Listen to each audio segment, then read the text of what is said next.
Selamat siang, salam sejahtera bagi kita semua.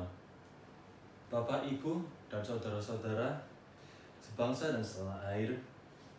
Kita tahu pada awal bulan Maret ini, kita mengetahui adanya muncul kasus yang menghebohkan negara tercinta kita, Indonesia.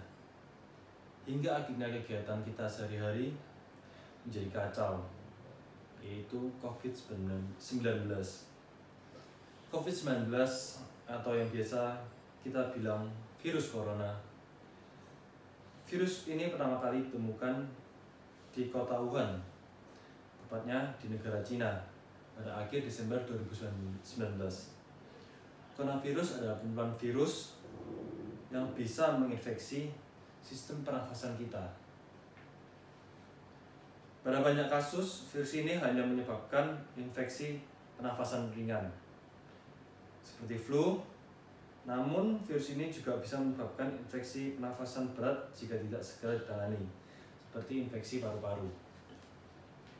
Coronavirus ini mempunyai gejala yang dapat menyebabkan penderitanya mengalami gejala flu seperti demam, pilek, batuk, sakit tenggorokan, dan sakit kepala, hingga batuk berdahak, bahkan dapat hingga berdarah.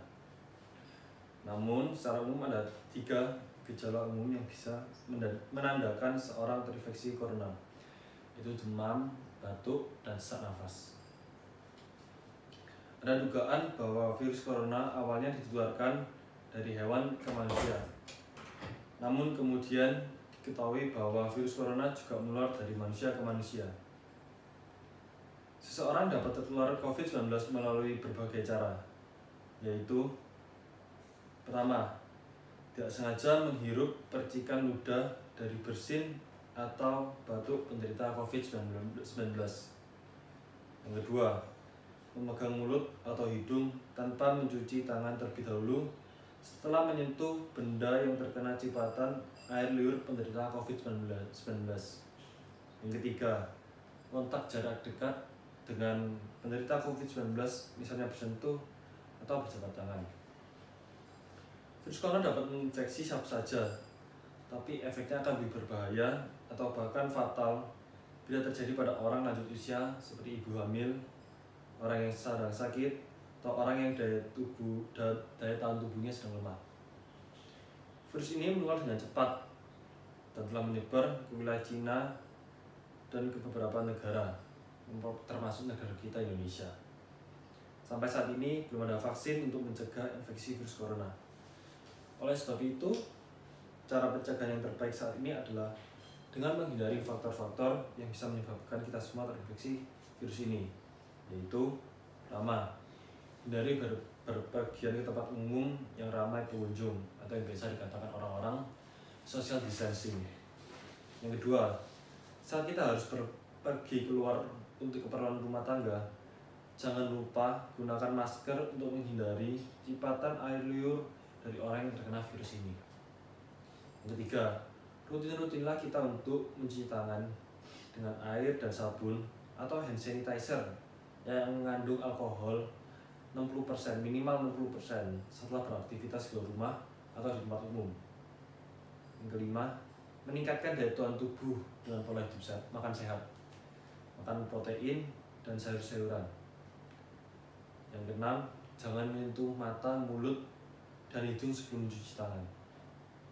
Yang tujuh, hindari berdekatan dengan orang yang sedang sakit demam, batuk, atau pilek. Terakhir, jaga kebersihan benda yang sering disentuh, baik handphone, laptop, dan kebersihan lingkungan sekitar kita. Sila kedua Pancasila negara kita ialah kemanusiaan yang adil dan beradab, yang punya arti jadilah manusia yang adil dan tidak mementingkan diri mereka sendiri. Semua kegiatan belajar mengajar baik dari TK, SD, SMP hingga perkuliahan semua telah diliburkan untuk mencegah membengkaknya penyebaran dari virus ini. Kebijakan ini dari pemerintah hendaknya dilakukan dengan seksama. Apabila semua kegiatan belajar mengajar dijadikan online, sebaiknya mahasiswa hendaknya tidak berpergian berlibur atau bersenang-senang, tetapi di rumah saja agar tidak membuat situasi semakin parah. Tidak kalah penting dengan yang kita ketahui bahwa terdapat barang-barang tertentu menjadi susah didapat atau langka, seperti masker, alat perlindungan diri atau yang biasa disebut APD, hingga dan hand sanitizer. Oleh sebab itu, saya mengajak kita semua untuk saling membantu, tidak memonopoli barang-barang langka tersebut, dan tidak menaikkan harga untuk mendapatkan keuntungan sebaik-baik mungkin. Karena barang tersebut sangatlah susah dicari sekarang, dan sangat penting untuk orang-orang yang membutuhkan barang tersebut demi kelangsungan hidup mereka. Apabila semakin susah didapat, maka semakin banyak pula orang yang terkena infeksi virus ini, dan virus ini tidak akan cepat selesai. Sekian pidato dari saya. Terima kasih. Tuhan Yesus memberkati kita semua.